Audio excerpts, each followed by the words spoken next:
Good evening, and thank you for joining me for another Boring Books for Bedtime.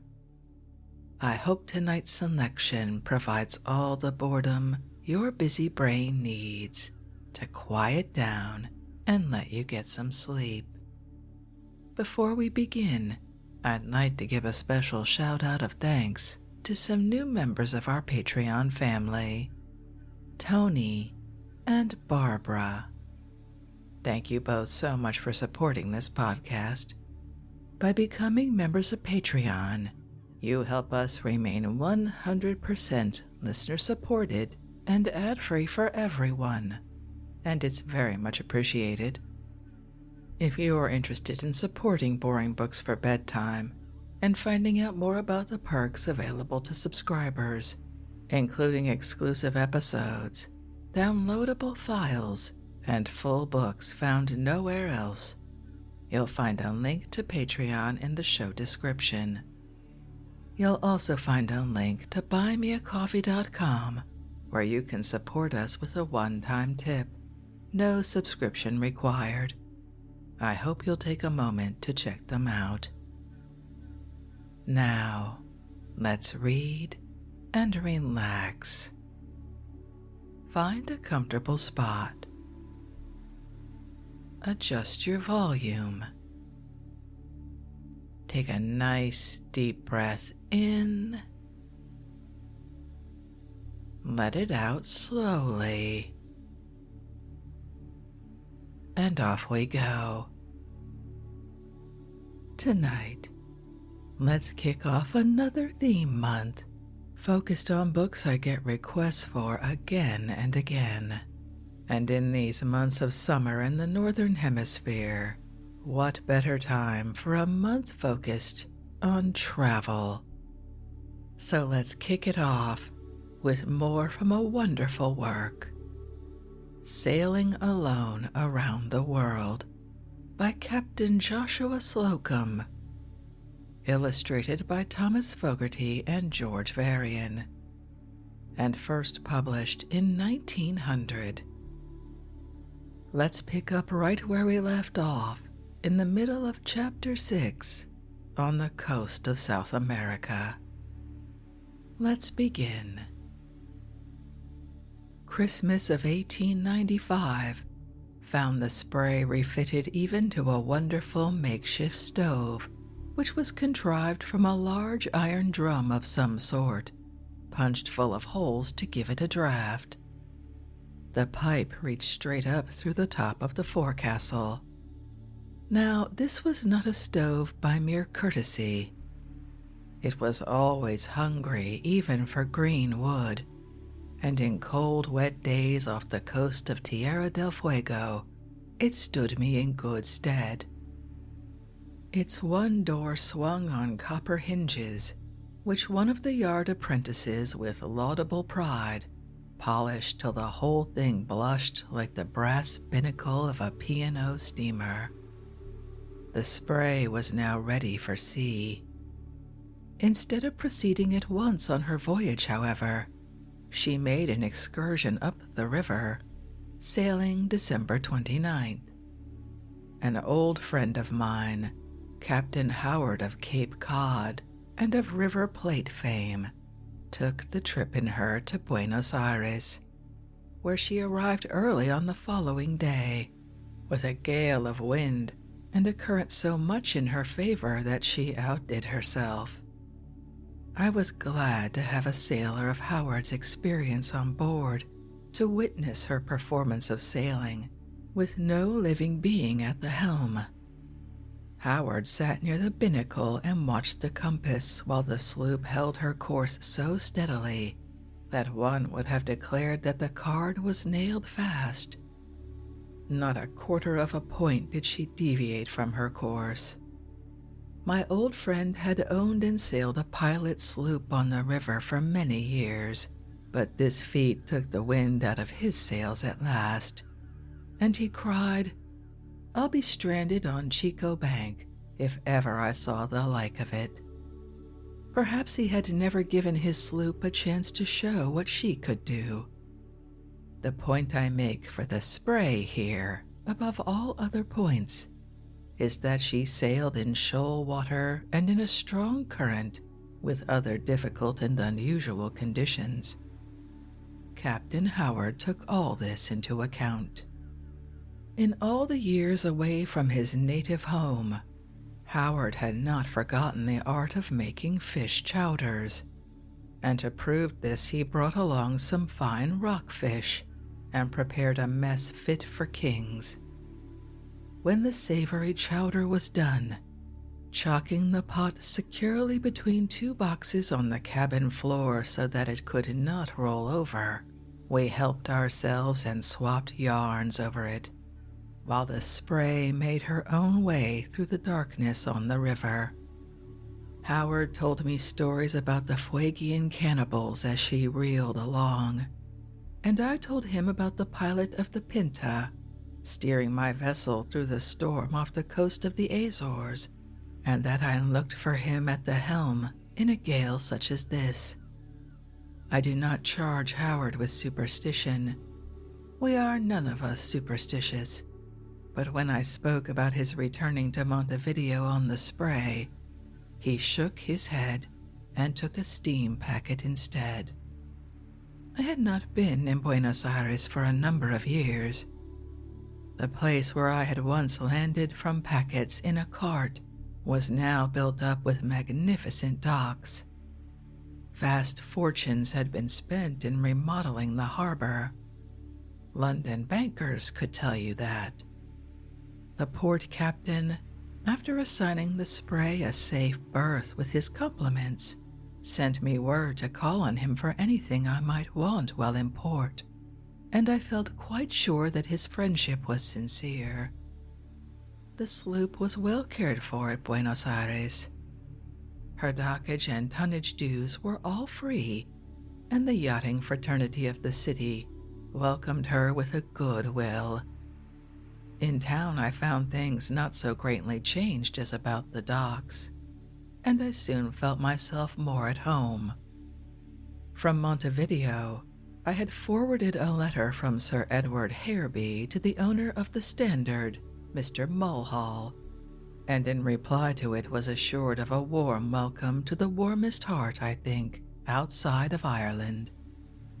Mr. Mulhall, with a prancing team, came down to the docks as soon as the Spray was berthed, and would have me go to his house at once, where a room was waiting, and it was New Year's Day 1896. The course of the Spray had been followed in the columns of the Standard. Mr. Mulhall kindly drove me to see many improvements about the city, and we went in search of some of the old landmarks. The man who sold lemonade on the plaza when first I visited this wonderful city, I found selling lemonade still at 2 cents a glass. He had made a fortune by it. His stock in trade was a wash tub and a neighboring hydrant, a moderate supply of brown sugar, and about 6 lemons that floated on the sweetened water. The water from time to time was renewed from the friendly pump, but the lemon went on forever, and all at 2 cents a glass. But we looked in vain for the man who once sold whiskey and coffins in Buenos Aires. The march of civilization had crushed him. Memory only clung to his name. Enterprising man that he was, I fain would have looked him up. I remember the tiers of whiskey barrels ranged on end on one side of the store, while on the other side and divided by a thin partition were the coffins in the same order, of all sizes and in great numbers. The unique arrangement seemed in order, for as a cask was emptied, a coffin might be filled. Besides cheap whiskey and many other liquors, he sold cider, which he manufactured from damaged Malaga raisins. Within the scope of this enterprise was also the sale of mineral waters, not entirely blameless of the germs of disease. This man surely catered to all the tastes, wants, and conditions of his customers. Farther along in the city, however, survived the good man who wrote on the side of his store, where thoughtful men might read and learn, "This wicked world will be destroyed by a comet. The owner of this store is therefore bound to sell out at any price and avoid the catastrophe." My friend Mr. Mulhall drove me round to view the fearful comet with streaming tail, pictured large on the trembling merchant's walls. I unshipped the sloop's mast at Buenos Aires and shortened it by 7 feet. I reduced the length of the bowsprit by about 5 feet, and even then I found it reaching far enough from home. And more than once, when on the end of it reefing the jib, I regretted that I had not shortened it another foot. Chapter 7. On January 26, 1896, the Spray, being refitted and well provisioned in every way, sailed from Buenos Aires. There was little wind at the start. The surface of the great river was like a silver disk, and I was glad of a tow from a harbor tug to clear the port entrance. But a gale came up soon after and caused an ugly sea, and instead of being all silver as before, the river was now all mud. The Plate is a treacherous place for storms. One sailing there should always be on the alert for squalls. I cast anchor before dark in the best lee I could find near the land, but was tossed miserably all night, heartsore of choppy seas. On the following morning, I got the sloop under way, and with reefed sails worked her down the river against a headwind. Standing in that night to the place where Pilot Howard joined me for the upriver sail, I took a departure, shaping my course to clear Point Indio on the one hand and the English bank on the other. I had not for many years been south of these regions. I will not say that I expected all fine sailing on the course for Cape Horn direct, but while I worked at the sails and rigging, I thought only of onward and forward. It was when I anchored in the lonely places that a feeling of awe crept over me. At the last anchorage on the monotonous and muddy river, weak as it may seem, I gave way to my feelings. I resolved then that I would anchor no more north of the Strait of Magellan. On the 28th of January, the Spray was clear of Point Indio, English Bank, and all the other dangers of the River Plate. With a fair wind, she then bore away for the Strait of Magellan under all sail, pressing farther and farther toward the wonderland of the south, till I forgot the blessings of our milder north. My ship passed in safety Bahia Blanca, also the Gulf of St. Matthias and the mighty Gulf of St. George, hoping that she might go clear of the destructive tide races, the dread of big craft or little along this coast. I gave all the capes a berth of about 50 miles, for these dangers extend many miles from the land. But where the sloop avoided one danger, she encountered another, for one day well off the Patagonian coast, while the sloop was reaching under short sail, a tremendous wave, the culmination it seemed of many waves, rolled down upon her in a storm, roaring as it came. I had only a moment to get all sail down and myself up on the peak halyards out of danger, when I saw the mighty crest towering masthead high above me. The mountain of water submerged my vessel.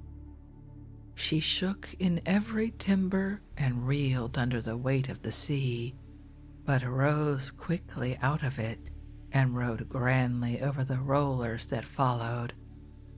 It may have been a minute that from my hold in the rigging I could see no part of the Spray's hull. Perhaps it was even less time than that, but it seemed a long while, for under great excitement one lives fast, and in a few seconds one may think a great deal of one's past life. Not only did the past with electric speed flash before me, but I had time while in my hazardous position for resolutions for the future that would take a long time to fulfill. The first one was, I remember, that if the Spray came through this danger, I would dedicate my best energies to building a larger ship on her lines, which I hope yet to do. Other promises less easily kept I should have made under protest. However, the incident which filled me with fear was only one more test of the Spray's seaworthiness. It reassured me against rude Cape Horn. From the time the great waves swept over the Spray until she reached Cape Virgins, nothing occurred to move a pulse and set blood in motion. On the contrary, the weather became fine and the sea smooth and life tranquil. The phenomenon of mirage frequently occurred. An albatross sitting on the water one day loomed up like a large ship. 2 fur seals asleep on the surface of the sea appeared like great whales, and a bank of haze I could have sworn was high land. The kaleidoscope then changed, and on the following day I sailed in a world peopled by dwarfs. On February 11th, the Spray rounded Cape Virgins and entered the Strait of Magellan. The scene was again real and gloomy. The wind, northeast and blowing a gale, sent feather-white spume along the coast. Such a sea ran as would swamp an ill-appointed ship. As the sloop neared the entrance to the strait, I observed that 2 great tide races made ahead, one very close to the point of the land and one farther offshore. Between the two, in a sort of channel through combers, went the Spray with close-reefed sails. But a rolling sea followed her a long way in, and a fierce current swept around the cape against her. But this she stemmed, and was soon chirruping under the lee of Cape Virgins, and running every minute into smoother water. However, long trailing kelp from sunken rocks waved forebodingly under her keel, and the wreck of a great steamship smashed on the beach abreast gave a gloomy aspect to the scene. I was not to be let off easy. The Virgins would collect tribute even from the Spray passing their promontory. Fitful rain squalls from the northwest followed the northeast gale. I reefed the sloop's sails, and sitting in the cabin to rest my eyes, I was so strongly impressed with what in all nature I might expect, that as I dozed, the very air I breathed seemed to warn me of danger. My senses heard "Spray ahoy!" shouted in warning. I sprang to the deck, wondering who could be there that knew the Spray so well as to call out her name, passing in the dark. For it was now the blackest of nights all around, except away in the southwest, where the old familiar white arch, the terror of Cape Horn, rapidly pushed up by a southwest gale. I had only a moment to douse sail and lash all solid, when it struck like a shot from a cannon. and for the first half hour it was something to be remembered by way of a gale. For 30 hours it kept on blowing hard. The sloop could carry no more than a 3-reefed mainsail and forestaysail. With these she held on stoutly and was not blown out of the strait. In the height of the squalls in this gale, she doused all sail, and this occurred often enough. After this gale followed only a smart breeze, and the spray passing through the narrows without mishap cast anchor at Sandy Point on February 14, 1896. Sandy Point, Punta Arenas, is a Chilean coaling station and boasts about 2,000 inhabitants of mixed nationality, but mostly Chileans. What with sheep farming, gold mining, and hunting, the settlers of this dreary land seem not the worst off in the world. But the natives, Patagonian and Fuegian on the other hand, were as squalid as contact with unscrupulous traders could make them. A large percentage of the business there was traffic in firewater. If there was a law against selling the poisonous stuff to the natives, it was not enforced. Fine specimens of the Patagonian race, looking smart in the morning when they came into town, had repented before night of ever having seen a white man. So beastly drunk were they, to say nothing about the peltry of which they had been robbed. The port at that time was free, but a custom house was in course of construction, and when it is finished, port and tariff dues are to be collected. Altogether, the place was quite newsy and supported 2 papers, dailies, I think.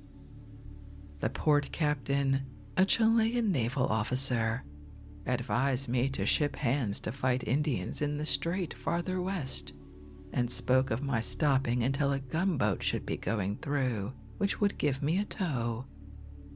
After canvassing the place, however, I found only one man willing to embark, and he on condition that I should ship another man and a dog.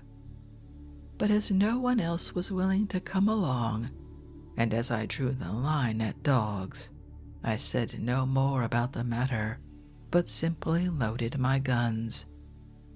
At this point in my dilemma, Captain Pedro Samblick, a good Austrian of large experience, coming along, gave me a bag of carpet tacks worth more than all the fighting men and dogs of Tierra del Fuego.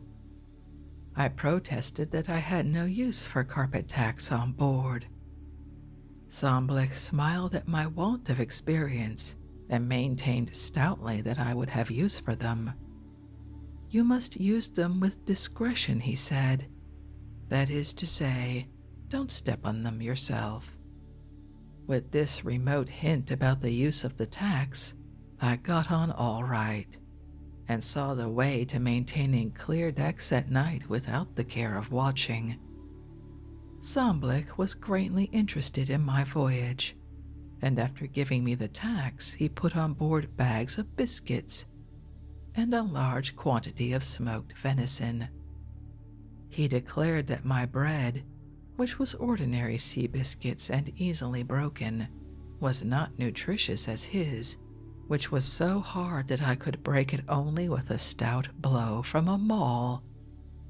Then he gave me, from his own sloop, a compass which was certainly better than mine, and offered to unbend her mainsail for me if I would accept it. Last of all, this large-hearted man brought out a bottle of Fuegian gold dust from a place where it had been cached, and begged me to help myself from it, for use farther along the voyage. But I felt sure of success without this draft on a friend, and I was right. Samblick's tacks, as it turned out, were of more value than gold. The port captain, finding that I was resolved to go, even alone, since there was no help for it, set up no further objections, but advised me, in case the natives tried to surround me with their canoes, to shoot straight and begin to do it in time, but to avoid killing them if possible, which I heartily agreed to do. With these simple injunctions, the officer gave me my port clearance free of charge, and I sailed on the same day, February 19th, 1896. It was not without thoughts of strange and stirring adventure beyond all I had yet encountered that I now sailed into the country and very core of the Fuegians. A fair wind from Sandy Point brought me on the first day to St. Nicholas Bay, where, so I was told, I might expect to meet them. But seeing no signs of life, I came to anchor in 8 fathoms of water, where I lay all night under a high mountain. Here I had my first experience with the terrific squalls called williwaws, which extended from this point on through the strait to the Pacific. They were compressed gales of wind that Boreas handed down over the hills in chunks. A full-blown williwaw will throw a ship, even without sail on, over on her beam ends. But like other gales, they cease now and then, if only for a short time. February 20th was my birthday, and I found myself alone, with hardly so much as a bird in sight off Cape Froward, the southernmost point of the continent of America. By daylight in the morning, I was getting my ship under way for the bout ahead. The sloop held the wind fair while she ran 30 miles farther on her course, which brought her to Fortescue Bay, and at once among the natives' signal fires, which blazed up now on all sides. Clouds flew over the mountain from the west all day. At night my good east wind failed, and in its stead a gale from the west soon came on. I gained anchorage at 12 o'clock that night, under the lee of a little island, and then prepared myself a cup of coffee, of which I was sorely in need. For to tell the truth, hard beating in the heavy squalls and against the current had told on my strength. Finding that the anchor held, I drank my beverage and named the place Coffee Island. It lies to the south of Charles Island, with only a narrow channel between. By daylight the next morning the spray was again underway, beating hard. But she came to in a cove in Charles Island, 2.5 miles along on her course. Here she remained undisturbed 2 days, with both anchors down in a bed of kelp. Indeed, she might have remained undisturbed indefinitely had not the wind moderated, for during these 2 days it blew so hard that no boat could venture out on the strait. And the natives being away to other hunting grounds, the island anchorage was safe. But at the end of the fierce windstorm, fair weather came. Then I got my anchors and again sailed out upon the strait. Canoes from Fortescue now came in pursuit. The wind falling light, they gained on me rapidly till coming within hail, when they ceased paddling, and a native stood up and called to me, "Yammer schooner, which is their begging term. I said no. Now I was not for letting on that I was alone, and so I stepped into the cabin, and passing through the hold, came out at the forescuttle, changing my clothes as I went along. That made 2 men. Then the piece of bowsprit which I had sawed off at Buenos Aires, and which I had still on board, I arranged forward on the lookout dressed as a seaman, attaching a line by which I could pull it into motion. That made 3 of us, and we didn't want the Yammer schooner. But for all that, the natives came on faster than before. I saw that besides 4 at the paddles in the canoe nearest to me, there were others in the bottom, and that they were shifting hands often. At 80 yards, I fired a shot across the bows of the nearest canoe, at which they all stopped, but only for a moment. Seeing that they persisted in coming nearer, I fired the second shot so close to the chap who wanted to Yammer schooner that he changed his mind quickly enough and bellowed with fear, "Bueno yo via isla," and sitting down in his canoe, he rubbed his starboard cathead for some time. I was thinking of the good port captain's advice when I pulled the trigger, and must have aimed pretty straight. However, a miss was as good as a mile for Mr. Black Pedro, as he it was, and no other, a leader in several bloody massacres. He made for the island now, and the others followed him. I knew by his Spanish lingo and by his full beard that he was the villain I have named, a renegade mongrel, and the worst murderer in Tierra del Fuego. The authorities had been in search of him for 2 years. The Fuegians are not bearded. So much for the first day among savages. I came to anchor at midnight in 3 Island Cove, about 20 miles along from Fortescue Bay. I saw on the opposite side of the strait signal fires and heard the barking of dogs. But where I lay it was quite deserted by natives. I have always taken it as a sign that where I found birds sitting about or seals on the rocks, I should not find people. Seals are never plentiful in these waters, but in 3 Island Cove I saw one on the rocks, and other signs of the absence of men. On the next day, the wind was again blowing a gale, and although she was in the lee of the land, the sloop dragged her anchors, so that I had to get her under way and beat farther into the cove, where I came to in a landlocked pool. At another time or place, this would have been a rash thing to do, and it was safe now only from the fact that the gale which drove me to shelter would keep others from crossing the strait. Seeing this was the case, I went ashore with gun and axe on an island where I could not in any event be surprised, and there felled trees and split about a cord of firewood, which loaded my small boat several times. While I carried the wood, though I was morally sure there were no savages near, I never once went to or from the skiff without my gun. While I had that and a clear field of over 80 yards about me, I felt safe. The trees on the island, very scattering, were a sort of beech and a stunted cedar, both of which made good fuel. Even the green limbs of the beech, which seemed to possess a resinous quality, burned readily in my great drum stove.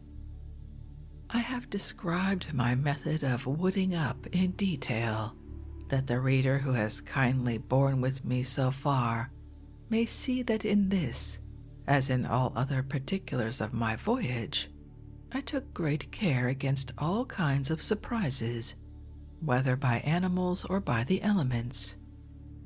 In the Strait of Magellan, the greatest vigilance was necessary. In this instance, I reasoned that I had all about me the greatest danger of the whole voyage, the treachery of cunning people, for which I must be particularly on the alert. The Spray sailed from 3 Island Cove in the morning after the gale went down, but was glad to return for shelter from another sudden gale.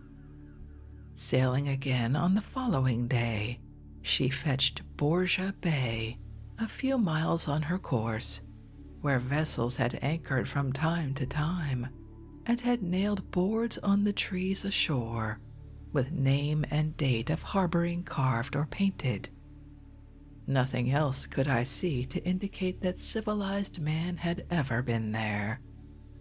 I had taken a survey of the gloomy place with my spyglass and was getting my boat out to land and take notes when the Chilean gunboat Huemul came in, and officers coming on board advised me to leave the place at once, a thing that required little eloquence to persuade me to do.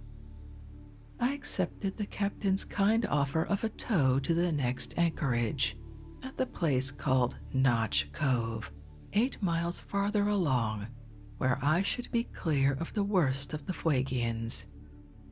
We made anchorage at the cove about dark that night, while the wind came down in fierce williwaws from the mountains.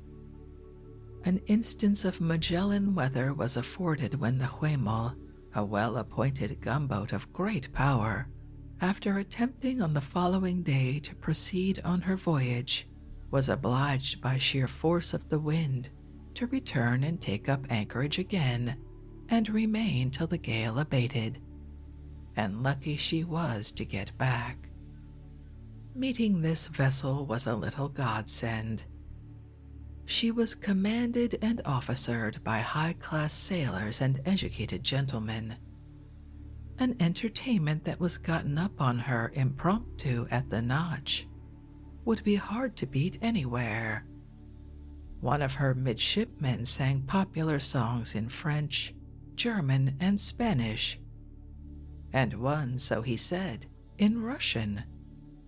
If the audience did not know the lingo of one song from another, it was no drawback to the merriment. I was left alone the next day, for then the Huemul put out on her voyage, the gale having abated. I spent a day taking in wood and water. By the end of that time the weather was fine. Then I sailed from the desolate place. There is little more to be said concerning the Spray's first passage through the strait that would differ from what I have already recorded. She anchored and weighed many times and beat many days against the current, with now and then a slant for a few miles, till finally she gained anchorage and shelter for the night at Port Tamar, with Cape Pillar in sight to the west. Here I felt the throb of the great ocean that lay before me. I knew now that I had put a world behind me, and that I was opening out another world ahead. I had passed the haunts of savages. Great piles of granite mountains of bleak and lifeless aspect were now astern. On some of them, not even a speck of moss had ever grown. There was an unfinished newness all about the land. On the hill back of Port Tamar, a small beacon had been thrown up, showing that some man had been there. But how could one tell but that he had died of loneliness and grief? In a bleak land is not the place to enjoy solitude.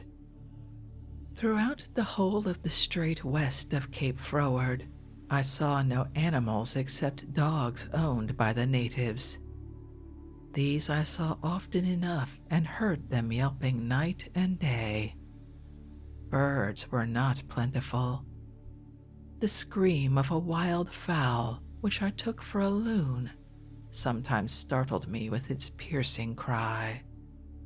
The steamboat duck, so called because it propels itself over the sea with its wings and resembles a miniature side-wheel steamer in its motion, was sometimes seen scurrying on out of danger. It never flies, but hitting the water instead of the air with its wings, it moves faster than a rowboat or a canoe. The few fur seals I saw were very shy, and of fishes I saw next to none at all. I did not catch one. Indeed, I seldom or never put a hook over during the whole voyage. Here in the strait I found great abundance of mussels of an excellent quality. I fared sumptuously on them. There was a sort of swan, smaller than a Muscovy duck, which might have been brought down with the gun, but in the loneliness of life about the dreary country, I found myself in no mood to make one life less. Chapter 8. It was the 3rd of March when the Spray sailed from Port Tamar direct for Cape Peller, with the wind from the northeast, which I fervently hoped might hold till she cleared the land, but there was no such good luck in store. It soon began to rain and thicken in the northwest, boding no good. The Spray reared Cape Pillar rapidly, and nothing loath plunged into the Pacific Ocean at once, taking her first bath of it in the gathering storm.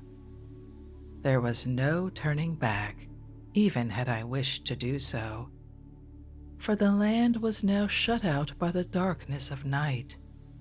The wind freshened, and I took in a 3rd reef. The sea was confused and treacherous. In such a time as this the old fisherman prayed, "Remember, Lord, my ship is small and thy sea is so wide." I saw now only the gleaming crests of the waves. They showed white teeth while the sloop balanced over them. "Everything for an offing," I cried, and to this end I carried on all the sail she would bear.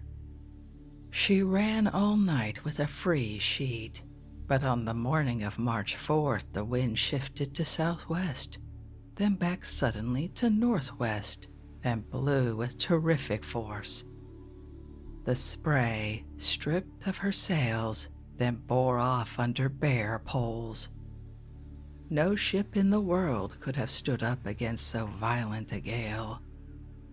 Knowing that this storm might continue for many days, and that it would be impossible to work back to the westward, along the coast outside of Tierra del Fuego, there seemed nothing to do but to keep on and go east about after all. Anyhow, for my present safety, the only course lay in keeping her before the wind, and so she drove southeast as though about to round the Horn, while the waves rose and fell and bellowed their never-ending story of the sea. But the hand that held these held also the Spray. She was running now with a reefed forestaysail, the sheets flat amidship. I paid out 2 long ropes to steady her course and to break combing seas astern, and I lashed the helm amidship. In this trim she ran before it, shipping never a sea. Even while the storm raged at its worst, my ship was wholesome and noble. My mind as to her seaworthiness was put at ease for aye. When all had been done that I could do for the safety of the vessel, I got to the fore-scuttle between seas and prepared a pot of coffee over a wood fire and made a good Irish stew. Then, as before and afterward on the Spray, I insisted on warm meals. In the tide race off Cape Pillar, however, where the sea was marvelously high, uneven and crooked, my appetite was slim, and for a time I postponed cooking. Confidentially, I was seasick. The first day of the storm gave the Spray her actual test in the worst sea that Cape Horn or its wild regions could afford. And in no part of the world could a rougher sea be found than at this particular point, namely off Cape Pillar, the grim sentinel of the Horn. Farther offshore, while the sea was majestic, there was less apprehension of danger. There the Spray rode, now like a bird on the crest of a wave. and now like a waif deep down in the hollow between seas. And so she drove on. Whole days passed, counted as other days, but with always a thrill, yes, of delight. On the fourth day of the gale, rapidly nearing the pitch of Cape Horn, I inspected my chart and pricked off the course and distance to Port Stanley in the Falkland Islands, where I might find my way and refit, when I saw through a rift in the clouds a high mountain, about 7 leagues away on the port beam. The fierce edge of the gale by this time had blown off, and I had already bent a square sail on the boom in place of the mainsail, which was torn to rags. I hauled in the trailing ropes, hoisted this awkward sail reefed, the forestaysail being already set, and under this sail brought her at once on the wind heading for the land, which appeared as an island in the sea. So it turned out to be, though not the one I had supposed. I was exultant over the prospect of once more entering the Strait of Magellan and beating through again into the Pacific, for it was more than rough on the outside coast of Tierra del Fuego. It was indeed a mountainous sea. When the sloop was in the fiercest squalls, with only the reefed forestaysail set, even the small sail shook her from keelson to truck when it shivered by the leech.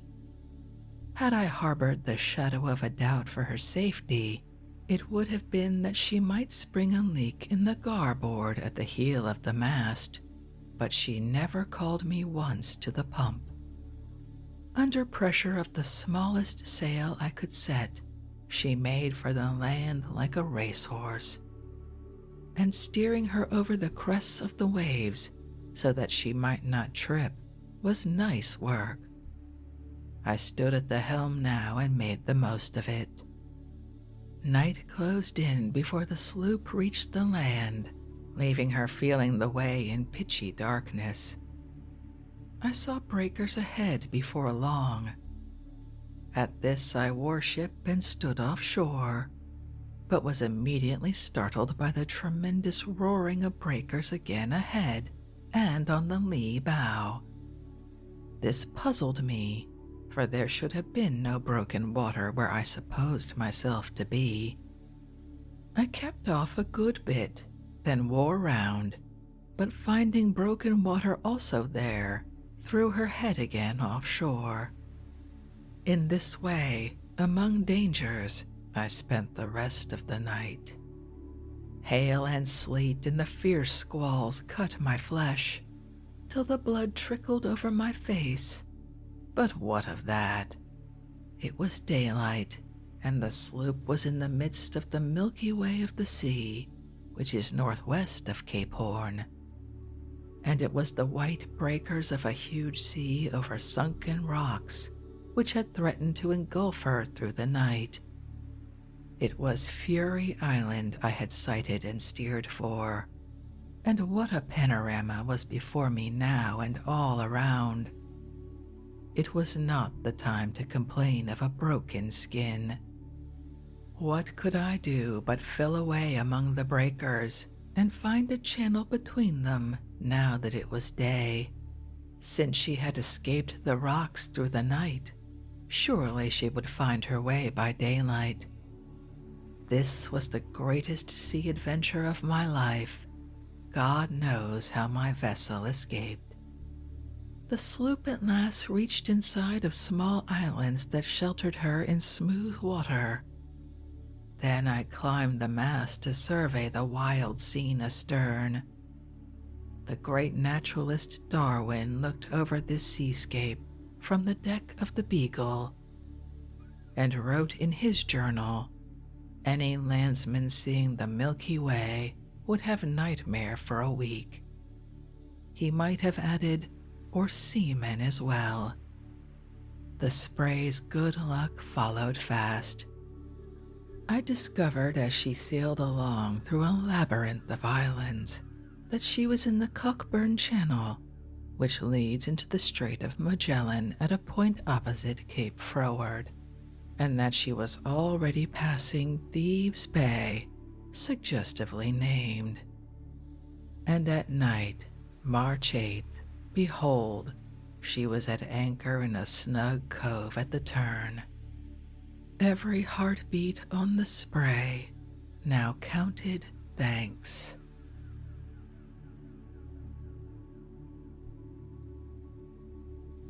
And with that bit of luck and a safe harbor, I think we'll end this evening's reading from Sailing Alone Around the World by Captain Joshua Slocum. What an adventure we're on. I hope it gives you marvelous food for dreams. If you'd like to read this work for yourself, as always, you'll find a link to a free ebook from Project Gutenberg in the show description. If you'd like to connect, suggest a boring book you'd like to hear read, or request more from one we've already started, you can drop me an email via our website, www.boringbookspod.com. It's always a pleasure to hear from you. Thank you so much for joining me for this evening's reading. Until our next boring book, good night.